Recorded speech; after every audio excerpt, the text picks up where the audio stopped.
Fala, torcida palmeirense! Sejam bem-vindos ao Conexão Alviverde, o mais novo canal do torcedor palestrino no YouTube. Aqui você acompanha os principais fatos e notícias relacionadas ao Verdão, com comentários, análises dos especialistas, reportagens e toda a repercussão da mídia esportiva sobre o Alviverde imponente.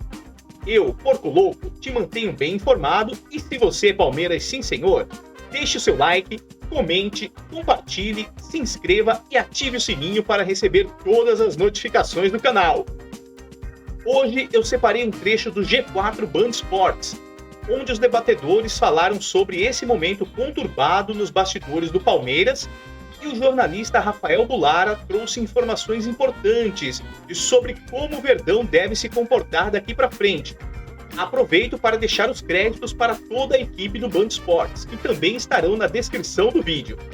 A fala do Abel é para tirar o foco de mais uma péssima atuação do Palmeiras com esse time 2 do Palmeiras, né? Que ele dividiu, ele e a comissão técnica dividiram em grupo 1 e grupo 2 do Palmeiras para início do ano. E nessa divisão é muito clara a diferença, o porquê que o grupo 1 conquista pontos e o grupo 2 não, porque tem um menino chamado Estevão. Essa é a diferença básica.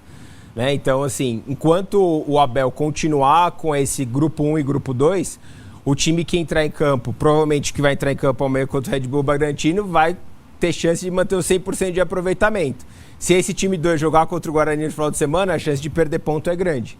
Né? Então, houve uma diferença.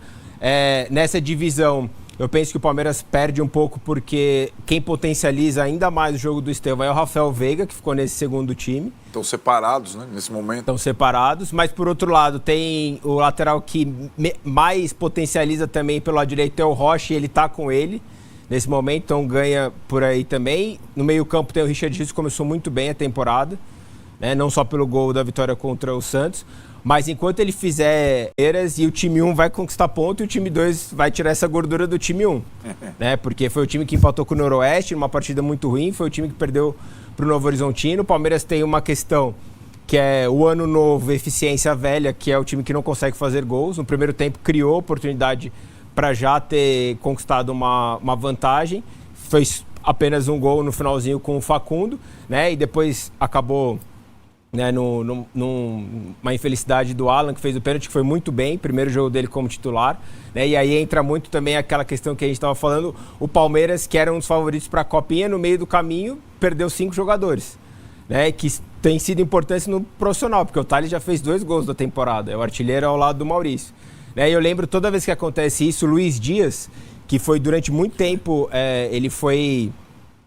coordenador técnico e depois coordenador das categorias de base do esporte, inclusive ele que lançou o Abel como treinador. Quando o Abel veio para o Palmeiras, eu conversei com ele, e ele falou, quando eu era treinador do esporte das categorias de base, ele era o treinador do Cristiano Ronaldo. Ele falou, a gente estava no meio da temporada com uma distância absurda para o Porto e para o Benfica, e o treinador do profissional na época falou, a partir de janeiro o Cristiano vai treinar o profissional. Ele falou, eu já sabia que eu ia perder o campeonato, mas sabia que o Porto ia ganhar o Sport ia ganhar um jogador absurdo, né, que ia com 17 anos mudar o patamar do futebol europeu e o de Portugal, e aconteceu. Ele falou, e eu perdi o campeonato, mas Portugal ganhou muito mais do que eu naquela oportunidade.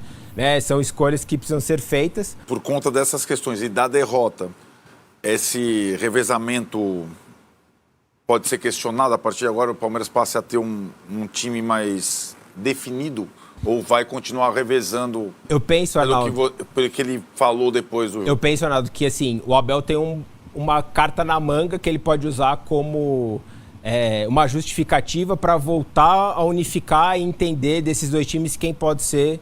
Né, quais são os 11 ideais para esse início de temporada, que é uma coisa que ele bate na tecla há 5 anos que ele está aqui, que é os 3 dias de descanso. Ele sempre pediu 3 dias. É porque o sábado...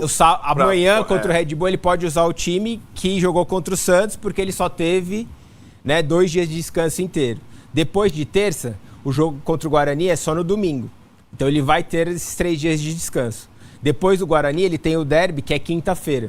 Então ele também vai ter 3 dias. Então ele tem ali uma margem e uma justificativa para poder não usar mais esses times, justamente, olha, tem os 3 dias, Então, como eu consegui, já passou mais de um mês da reapresentação para a temporada, então ele pode usar isso como um argumento para tentar unificar. Contra o Red Bull Bragantino, eu penso que vão ser os jogadores... o time do Estevão, que venceu a Portuguesa e que venceu o Santos. Venceu a Portuguesa jogando bem, venceu o Santos não tão bem. Mas tem o Estevão como uma diferença. Tem o Richard Rios, que começou muito bem. Né? Tem alguns titulares. A defesa, por exemplo, ele tem o Murilo e tem o Naves, que é um jogador muito mais, apesar de ser jovem, né? O Benedetti acabou de estrear no profissional. Né? Então, assim, por mais que ele tenha o Gomes do lado, né? Mas são dois jogadores... ele tem revezado, inclusive, as duplas, né? Ele separou as duplas, né? É um pouco diferente do revezamento do Corinthians, que são dois times, o time titular considerado e o time reserva. O Abel misturou, né? Como uma pré-temporada mesmo. Eu nem sei se o Corinthians vai começar também, depois da derrota, unificar o time, né? Porque o Corinthians está... O São Paulo vai começar agora, pela primeira vez, a colocar o time... O revezamento do São Paulo é 2, segundo o Zubeldia, né? 2 sim, 1 não. O português é não. O português é não. Português é não. Aí Santos... Cada um está fazendo de um jeito por conta dessa pré-temporada menor, né? Mas o do Palmeiras é bem diferente, porque não são... É mesclado, né? É mesclado, né? O que me chamou a sua atenção rapidamente na declaração do Abel é que como a Leila e o Abel, um passa o pano o tempo inteiro pro outro. É impressionante, para muita coisa. O discurso do Abel, antes da Leila adquirir o estádio, era: nem me peça título se for para jogar aqui nesse estádio, tal. O radicalismo dele mudou. Como a Leila passou a administrar e reformou, o estádio tá top, gramado tá top. Ele já mudou o discurso, ele acalmou o que era, nem me peça título, hein? Jogando aqui em Barueri, pode esquecer, tal. Ele já mudou, porque ela passou a administrar o estádio e tudo mais. E a tia vai comprar uma briga com a torcida, se tentar manter a sua segunda casa, porque é dela, né? Não é a segunda casa do Palmeiras. Ela vai arrumar uma briga com a torcida com a volta do Pacaembu, que olha... O Pacaembu do lado do Allianz Parque ali, tudo bonitinho ali, 20 mil pessoas, ela vai arrumar uma briga. Vai ter pressão, né? Nossa. Vai ter pressão, assim como teve o Lara. De parte da torcida reclamando, né? Que não tem reforço, contrata. Foi um protesto muito mais voltado para o Barros, né? Para o Anderson Barros, que é propriamente para o Abel ou para os jogadores. O Palmeiras mudou a postura no significado de você mirar jogadores que possam chegar e vestir a camisa e não como uma aposta, como vinha sendo nos últimos anos. Mas o fato de você olhar para um Andréas, o fato de você olhar para um Matheus Pereira, para um Claudinho, e você não fechar, te traz mais pressão do que quando você olhava para uma aposta e pagava caro pela aposta. Né? Então, assim, a partir do momento que ela vem, como aconteceu no lançamento do novo patrocinador, e ela fala abertamente, porque eu identifiquei que era preciso mudar a postura. Só que efetivamente você não consegue fechar com jogadores grandes, não adianta nada, né, você mudar a postura. A questão do Anderson Barros, que o Abel defende, é uma questão que eu vejo até de certa forma, Tironi, como até às vezes uma inversão de hierarquia ali. Porque o sucesso do Abel, de certa forma, acaba deixando ele, o Barros refém dele. Hoje o Abel é maior que o Barros. Né? E o Barros tem inúmeras qualidades quando ele consegue, dentro do elenco, resolver conflitos. Assim, vou te dar um exemplo. Quando aconteceu que o Dudu voltou, aquela questão do número 7, que o Rony era o 7, o Dudu queria 7, deu 10 para o Rony, o Barros foi muito ágil ali e conseguiu minimizar, parar as arestas. Ele é muito bom nisso internamente. Mas o trabalho de um diretor de futebol não é só isso, ele tem que contratar. Tanto que hoje ele não está mais à frente disso, ele sabe de tudo que acontece, mas desde do Felipe Anderson no meio do ano passado, é o Léo Holanda que toma a frente dessas negociações, juntamente com empresários, que a gente sabe que são importantes aqui no Brasil, são empresários grandes, né? E eles estão à frente de negócios Palmeiras porque o Barros não consegue, né, lidar com essas transações grandes. Então, assim, é uma dificuldade que o Palmeiras tem. E também não fala muito, né? Não fala como responsável do futebol. Se comunica como torcedor. Essa é uma postura que ele sempre teve. Sempre teve. É a característica dele. Aí a Leila fala bastante, o Abel fala bastante, e aí Mas todo a mundo tia associa... a tia dá uma queimada nele quando fala que ele não tinha um telefone, pediu um telefone e ele não tinha, lembra? De um empresário. Pô, como que o meu diretor de futebol... Eu consigo eu mesma, ela falou assim, não tem né? um telefone, lembra? Não sei qual que era o jogador, ela falou isso ano passado, né? Aí ela deu uma queimadinha nele ali também. Mas, então, porque na verdade a comunicação é muito importante, né? Com o torcedor. E como ele está sempre literalmente atrás das câmeras, uma das poucas vezes que ele apareceu foi aquele episódio do celular, tudo errado. Então, acho que ele foi, lembra no Mineirão, né? Eu acho que ele acaba com clamor.